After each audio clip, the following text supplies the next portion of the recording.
Donc, merci à tous, je m'appelle Clément. Vous allez voir dans les slides, il y a une certaine confusion dans le marketing parfois entre Twig, qui est l'ESN que j'ai rejoint en 2020, et on a eu l'extrême chance d'être racheté par une société américaine en 2022 qui s'appelle Modus Create. Donc vous allez voir un petit peu les deux noms sur mes t-shirts, dans les slides, etc. Et comme les Américains ils sont très forts pour donner des titres, je suis directeur. Mais ça ne veut pas dire que je suis le grand PDG, je suis le manager d'une équipe de 20 personnes, mais j'ai un background technique, j'ai fait des vérifications de programmes, j'ai fait des compilateurs, tout ça. Et maintenant, je gère à la fois la carrière des gens et puis aussi les projets. Et pour montrer à mon manager que je fais un bon boulot, je vais vous demander de lever les bras pour lui dire « Ouais, il y a du monde !» S'il vous plaît. OK. Et donc, dans ma carrière, en fait, j'ai bossé à la fois dans des boîtes très fermées qui utilisaient du code. Le code, il était dans des serveurs Mercurial à la cave. Le CI, il tournait que dans ces serveurs. J'ai aussi bossé dans des startups qui se prétendaient agiles, qui avaient beaucoup d'argent, qui utilisaient que du GitHub Action, ce genre de choses. Et dans tous ces, quels que soient un peu ces contextes, en fait, j'ai remarqué que souvent, l'arrivée dans ces boîtes ou chez ces clients, c'était frustrant parce qu'en fait, l'onboarding était chaotique. Souvent, par exemple, on arrive dans un repo, il y a un README avec des instructions, on commence à les suivre, et puis en fait, on se rend compte que les instructions, elles ont 2 ans d'âge, que le compilo, c'est pas la bonne version. Il y a une liste d'instructions qui fait 10 trucs, mais en fait, au bout du deuxième, on dit non, mais c'est pas possible. Et il faut que j'aille appeler des collègues en fait pour réussir à commencer à bosser, quoi. Est-ce qu'il y a des gens dans la salle qui ont déjà eu ce genre d'expérience? On essaie des README, ça marche à 40%. Voilà, donc moi aussi, j'ai vécu ça. Et donc cet exposé, je vais présenter Diranv, qui est un greffon shell qui permet de répondre un petit peu à ce problème.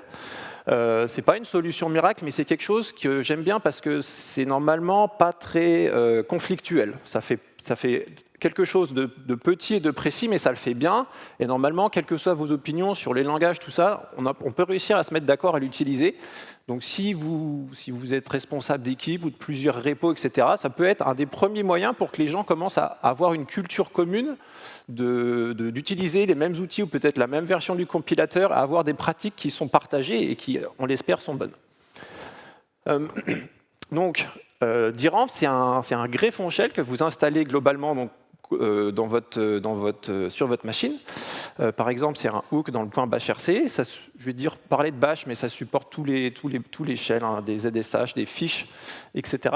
Et en fait, ce qui se passe, c'est que quand vous rentrez dans un répertoire, donc à gauche, vous faites CD, Diranv, s'il y a un fichier .enversé dans ce répertoire, il va exécuter les commandes qui sont dans le fichier .enversé dans ce répertoire. Donc en général, le pattern, c'est dans mon repo, j'ai un seul fichier .enversé à la racine qui va contenir quelques instructions pour provisionner l'outillage dont vous avez besoin pour travailler dans ce repo. Donc quand je dis provisionner, ici c'est que du local. Ça va être mettre Java dans le pass, Python, ce que vous voulez en fait.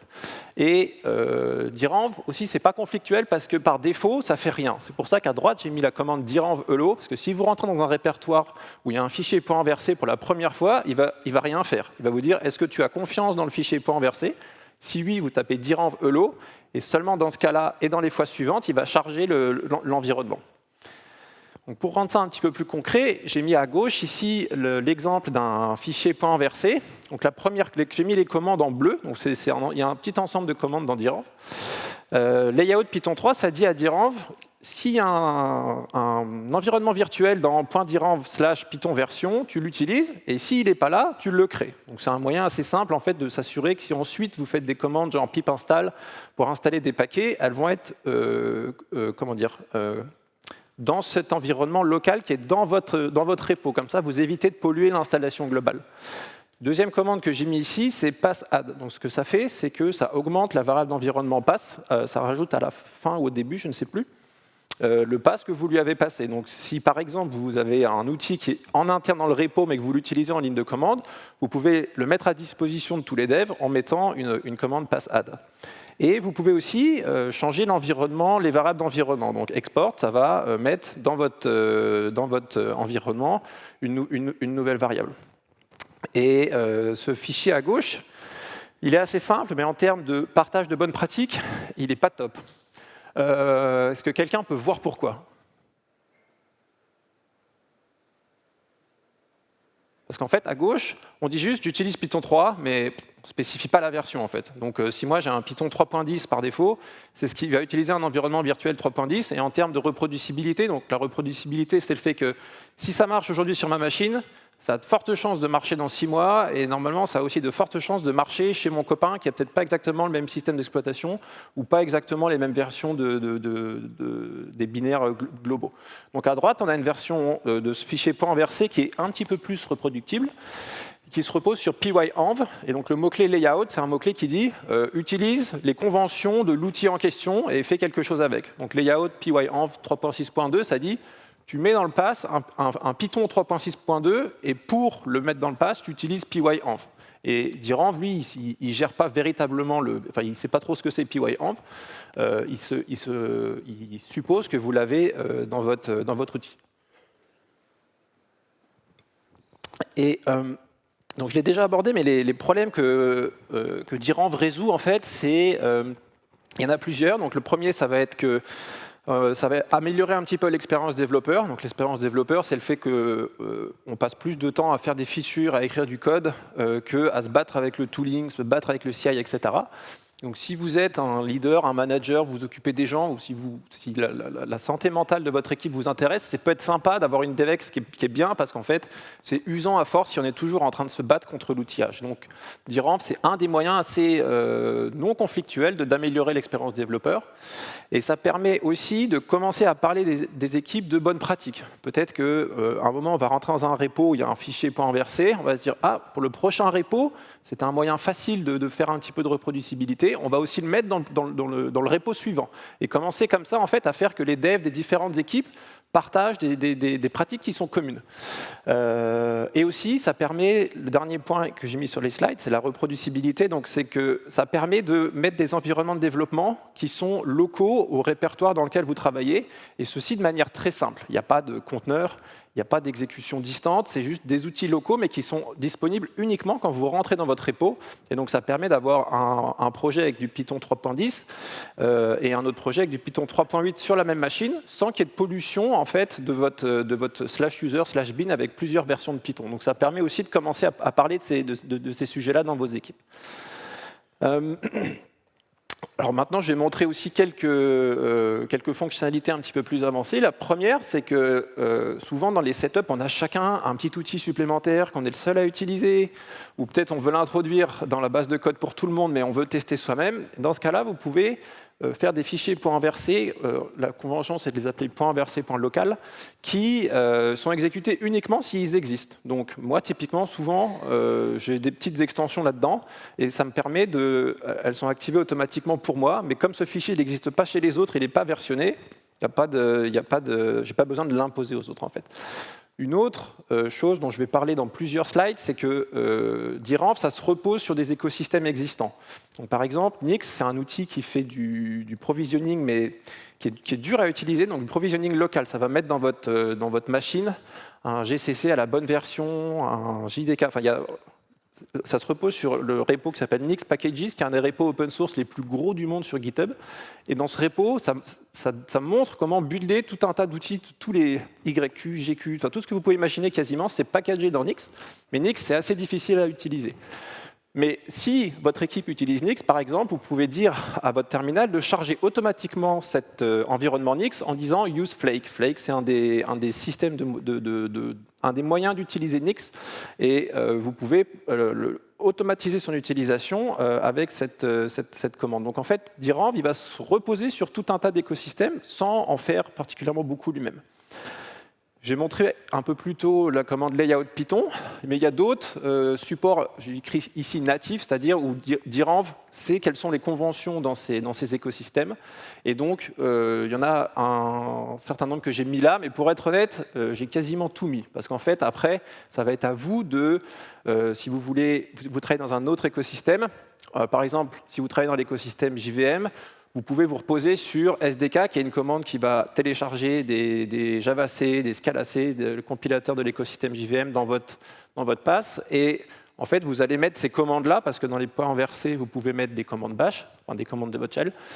Vous allez vous reposer en fait sur d'autres commandes pour faire ce partage de bonnes pratiques dans vos équipes. Donc, nous, on travaille beaucoup chez Modus dans l'écosystème Haskell et OCaml. Donc, en Haskell, on se reposerait sur l'outil de provisioning qui s'appelle GHSecup. Et j'ai parlé ici beaucoup de terminal, parce que moi, je suis un vieux développeur. J'ai commencé mon premier cours en école d'ingé, on a commencé avec Emacs. Donc, c'était un peu à la dure à l'époque. Mais si vous êtes dans des environnements où le shell n'est pas forcément la manière dont les développeurs programment, je pense des fois dans des boîtes qui bossent sous Windows, par exemple, j'en ai vu, si vous avez des intégrations avec les IDE majeures pour que l'IDE, même si vous ne voulez pas lancer depuis votre shell, aille charger lui-même le fichier .env. Donc pareil en termes d'intégration et de rendre l'outil acceptable par tout le monde, c'est super parce que même si quelqu'un travaille d'une manière assez différente de la vôtre, très certainement qu'il y a déjà un greffon dans son IDE qui de toute façon va lui permettre de se reposer sur le même système. Donc pareil, quand on est en réunion d'équipe, qu'on veut proposer une amélioration, c'est assez facile en fait à négocier. Aussi, ces dernières années, il y a plein de trucs qui sont super compliqués, qui sont apparus. On en a vu dans des exposés aujourd'hui. On parle de nouveaux protocoles, MCP, machin. C'est dur, il y a beaucoup de trucs à apprendre. Alors, en général, les ingés, on aime tous apprendre des nouvelles choses, mais avec DRAM, on est sur un truc super simple. Il n'y a pas de conteneur.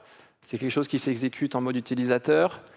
C'est super simple à installer parce que c'est dans toutes les distros majeures. C'est un outil qui a quelques années, donc il est packagé dans Debian, Ubuntu, etc. Donc c'est facile à installer et les concepts sont simples, quoi. Pour rentrer dans un terminal, il y a des commandes qui s'exécutent et les commandes, grosso modo, c'est du bash. Donc, pareil, en termes d'adoption, c'est simple parce que vous n'avez pas besoin de demander aux gens d'apprendre beaucoup de choses. C'est un outil qui est facile d'utilisation et c'est aussi du coup un outil qui est facile à débugger, quoi. C'est de l'exécution locale, pas de conteneur. Alors là, j'ai barré Nix, vous pouvez vous reposer sur Nix, mais vous n'êtes pas obligé de l'utiliser. Donc c'est un outil facile à adopter.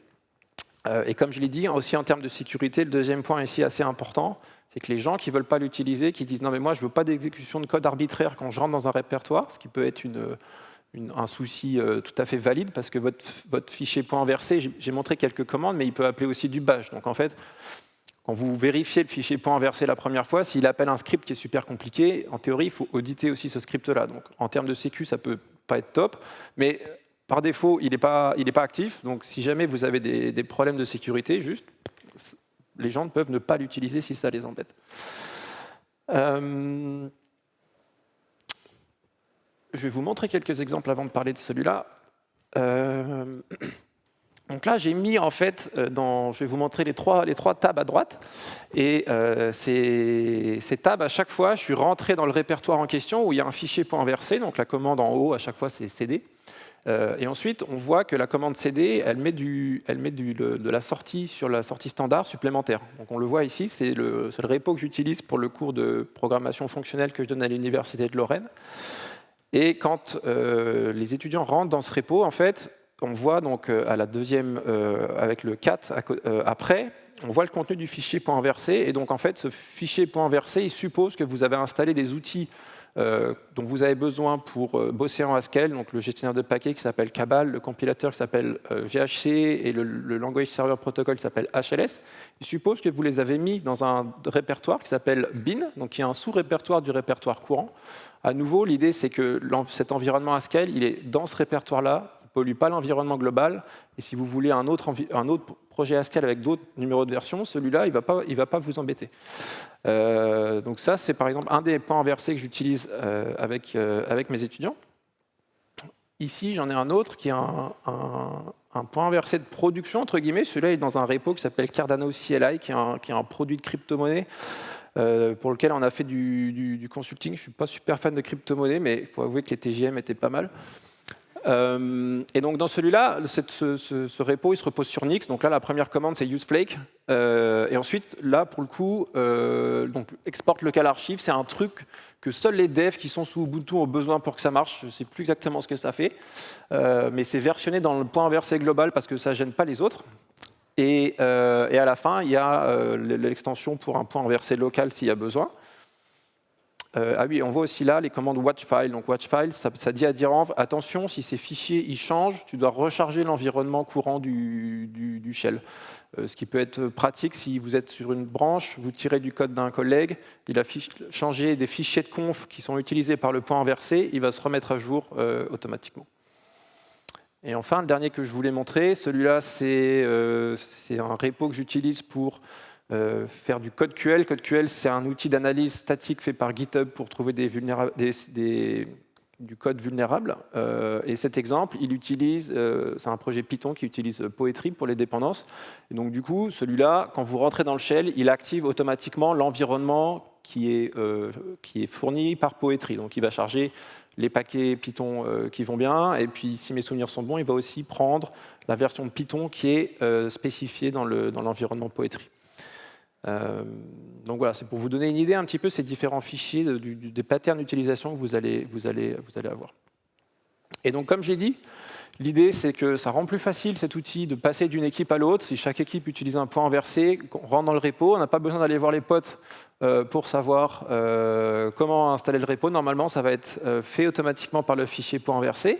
Ça permet de commencer à créer une culture commune entre les équipes, diminuer la friction. Ça fait aussi que les gens se parlent, ce qui peut être cool à long terme. Et enfin, si vous êtes attentif à ces sujets de la qualité, c'est une manière non controversielle de commencer à parler de reproducibilité. Donc, comme j'ai dit, reproducibilité, c'est si ça marche aujourd'hui, ça doit marcher encore dans 6 mois, même si peut-être l'OS a changé légèrement.